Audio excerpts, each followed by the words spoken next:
Have you ever wanted to see Game of Thrones type politics play out in a Minecraft simulation? Well then today is your lucky day, because in this video we have dynastic backstabbings, coups, wars, succession crises, geopolitical rebellions, and power politics all on full display in the Stoneworks Minecraft server, centered around the glorious nation of Viadoxan.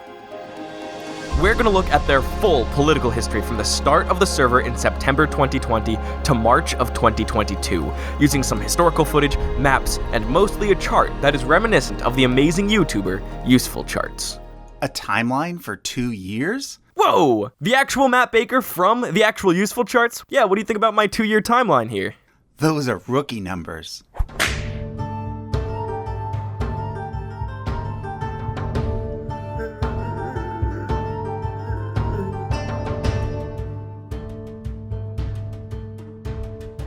Do you want to engage in Minecraft politics, wars, roleplay, and world building? Well, anyone can join this server. To become a king, launch a coup, conquest the world, whatever you want, join right now at play.stoneworks.gg on Minecraft 1.18 Java Edition.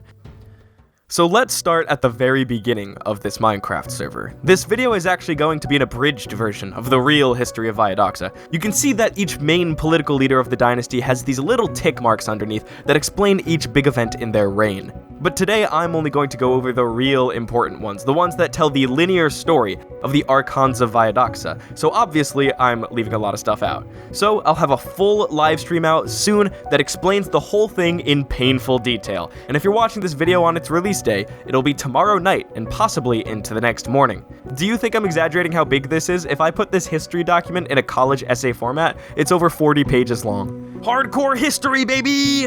So first, we start not with Viadoxan, but the legendary Valdreach Imperial Republic.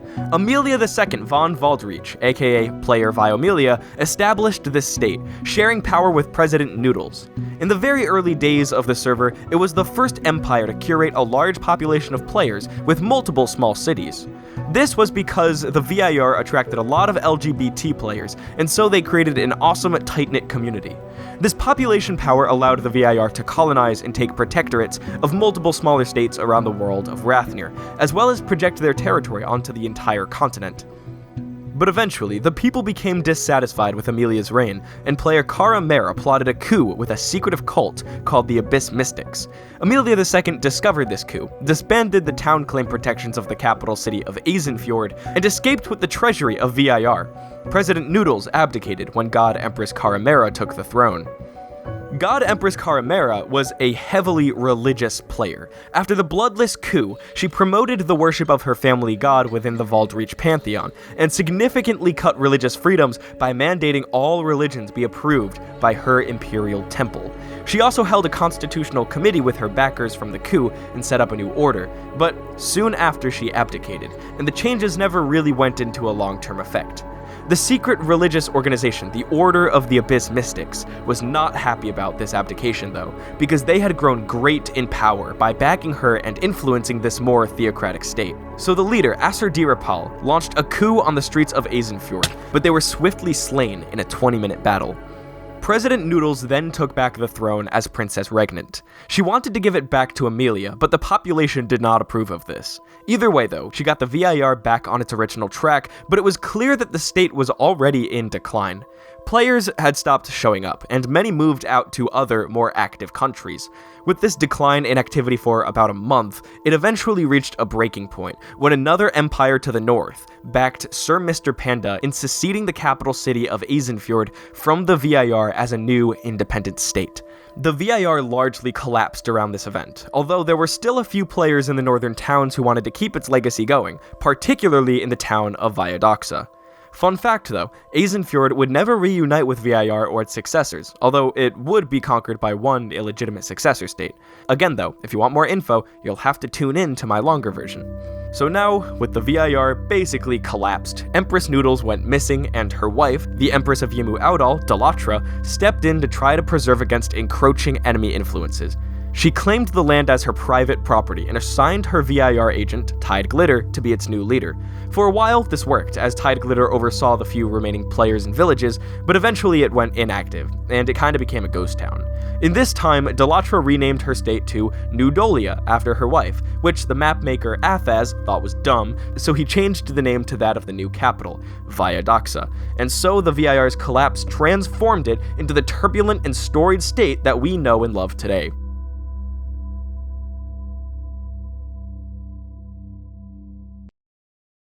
Now this Viadoxa video is sponsored by me! I made some hoodies, t-shirts, and stickers that feature Viadoxa's flags and symbols, and I'm selling it at super cheap for YouTube merchandise. Only enough for me to hopefully make back what I had to pay the original artist. So if you want some drip from Minecraft or the Byzantine Empire, I made variants of it too, then click the link in the description below, and if you don't want that, I have other stuff there that I think is just cool to wear. Now back to it. The first Archon of the nation of Viadoxa was the son of the town's original founder, Spike Crimson II. He negotiated with Delatra and obtained back the full rights to the land, but just as this happened, here arrived a massive group of refugees and exiles from a faraway continent, led by the leader Loic Dems Feniskidae. The two worked out a deal where they agreed to share power between each other and an assembly of prominent citizens called the Syncletos. And so a new era began for the small country. The First Archonate was extremely eventful here, with Loic taking a lot of initiative. Viadoxa was continuously attacked by a band of mercenary crusader ghosts, who were hired by a nearby nation to keep them out of a war, and they almost did join that war until they reached an agreement. Later, Loic and Spike conquested the smaller states off the continent, Spanish Reconquista style, and they developed a unique syncretic culture. But what's most important here are the wars that they got involved with here. It's a bit too complicated to explain, but Loic's Viadoxa got embroiled in a couple of massive, multinational wars that saw them attack the major cities in the faraway empire of Uldarash. By doing this and essentially colonizing cities on the other side of the world, Viadoxa proved itself to be a new geopolitical powerhouse. After setting up all this success though, Loic stepped down, and Zelius took his place. Now skipping a little bit of foreground, the most important thing that happened in Zelius' reign was the Ferryman War. A group of PvP-brained raiders joined the server that could not be beaten, and so they terrorized the established nations. They set up shop in the middle of Viadoxa's territory, so a massive coalition formed by the faraway state of Bardonia gathered to uproot them from their base and kick them out. But the ferrymen demolished them in battle. It was a bloodbath. Now on this server, we're all for people upending the social order and creating conquest empires and making really cool Alexander the Great type history. But we decided that if you're gonna do this, you need to have proper lore and world building, cool characters, religions, cultures, traditions, all that kind of stuff. So we gave him a refund and kicked them the f*** out. The real kicker though is that Zelius was secretly in league with them, giving them protection, supplies, and info on their enemies. But people did not learn about this for quite a while. Now a little bit after this point, the new world to the east was discovered, the world of Eldom. So many nations and people went there to colonize and settle it, including Zelius himself. Viadoxa created a few colonies there, which all have their own unique history. Now, up to the plate stepped Vaylin McSpiegel, founder of the legendary McSpiegel family, who had actually been doing a lot of work and leading some of the battles already before this. Vaylin's Viadoxa was quite rich and successful, but there was dissent stirring in the populace, and around the old Archon Loic. After the Viadoxan troops were demolished in a war that they were involved in, and when the population learned that Zelius was secretly in league with the ferrymen, Vaylin's legitimacy as leader came into question, and Loic's coup became publicly known. Loic notably though did not have international support, only a band of followers in Viadoxa and some international friends. But Vaylin feared Loic's ascendancy, so he made a shocking decision to immediately disband Viadoxa into regional successor states. Now, within the next few days, the re-establishment of the United Archonate had three big claimants to it: Yazov, Numis McSpiegel, and Valery Hiroshi. Yazov had the powerful empire allies of Bardonia and Tortuga backing him, so Numis joined with him and they established the Second Archonate of Viadoxa. Valery Hiroshi, being left out, started 4 minor and unsuccessful rebellions, so the new Archons burned her town down and they exiled her. Under Yazov and Numis, Viadoxan massively and peacefully grew its territory by annexing nearby nations that needed their protection. But there would soon brew a massive war, one where Bardonia fought its second bid for world hegemony. So Yazov stepped down, and for some reason, Numis McSpiegel killed himself. Kinda sus. The Constitution demanded that Ed and Danzig here be made into Archons, but they immediately stepped down to give it to the new lords, Loic and Hazel McSpiegel. Loic and Hazel rallied Viadoxa and her allies as the center of the anti-Bardonian coalition. They really built up their war supplies, they trained their military, and coordinated an excellent plan among the coalition members. In all of this, the common enemy really united the nation and led to what I think was a golden age. Soon, though, the Allium War erupted, remembered now as Rathnir's Second World War. The coalition launched a preemptive attack, overwhelmed the Bardonian forces, and marched on the capital of New Durastarok. They fought a bloody battle in the Bardonian fortified streets and Senate building, and then and there they smashed Bardonia's hegemony. The Bardonian special forces, called the Chancellor's Hands, then went rogue and attacked Viadoxan cities, but were repelled soon after. This was a major triumph for the country. But, as it died down and faded away, a strange thing occurred. The Syncletos, that council of citizen ministers, tried to impeach the two Archons. The record of this is extremely sparse and vague, but after it was done, they successfully deposed Loic, whereas Hazel avoided any punishment. There was a lot of talk of Hazel trying to be a sole dictator of the realm. In response to this, Loic went to his original homeland, from which he had been exiled long ago, and he handed himself over to the Soleanan god of jealousy and destruction, Borealis, who destroyed the land and whisked him away. Loic would later return in full vengeance and enact the wrath of Borealis back onto Viadoxa. So at this point, Richard Dems Finiscade was appointed Archon. This period kept the Archonate stable in a small rebellion and wider international politics, but when Richard stepped down, Hazel did not want another Archon joining her, saying that the current regent was too inexperienced at the moment. During this time, Hazel saw Viadoxa join a union with two other empires, Asharia and Yimu Audal, and they created the Triumvirate of Denumane. I genuinely don't know whether to call this thing a single empire, a state, or some tight coalition, because it worked very funkily, but I can say it was the largest single organized political entity in Minecraft history. After this, though, Viadoxa lost a disastrous war in the eastern world of Eldom against a group called the Goons, who were launching assaults against colonial Rathnir empires. So at the Second Battle of Sun's Gate, Viadoxa lost its colonial holdings. The resulting treaty would be contentious within Denumane, and helped lead to its collapse.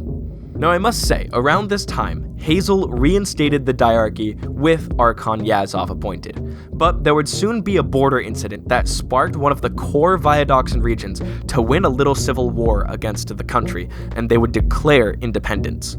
So first losing its colonies, and then one of its core territories, this was not a good look for Viadoxa. Archon Hazel stepped down, perhaps because of popular demand from the rebelling province, perhaps because it was a convenient time. But the next Archon, Blanc McSpiegel, stepped up and immediately dissolved Viadoxa. Her declaration of this became a copy pasta in the server, and you can pause it and read it here if you want, and judge for yourself.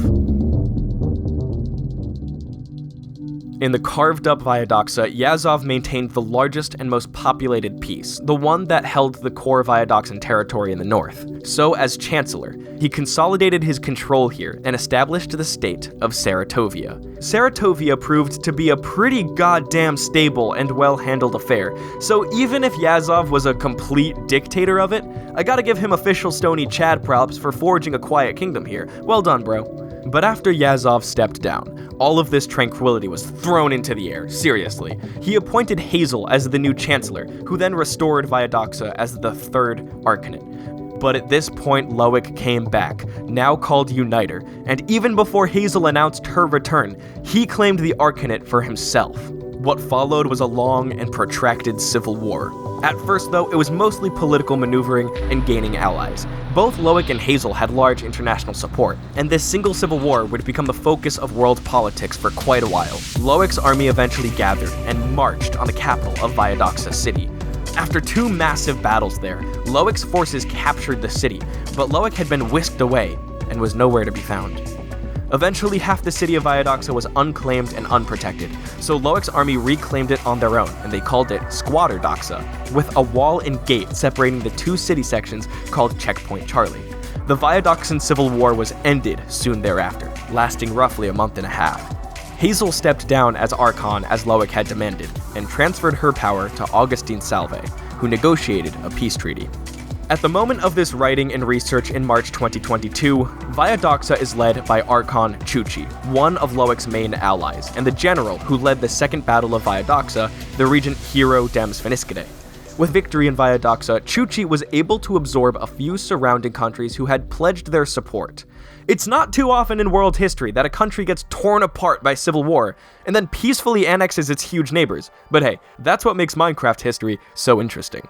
Viadoxa is again quite a dominant force on the face of Rathanir, and on the legacy of Stoneworks Minecraft as a whole. Now, after all that Minecraft history, do you want to know something really cool? Every player on here is a totally ordinary gamer, and none of this was planned, scripted, or made up. It all happens naturally as people are creative, ambitious, and determined. You can join today and create your own country, legitimately, your own dynasties, fight your own wars and conquest. Just enter the IP, play.stoneworks.gg, and join our Discord and take a look at our server store in the description, and come play with us. Alright, I think that's enough. Peace, I'll catch you later.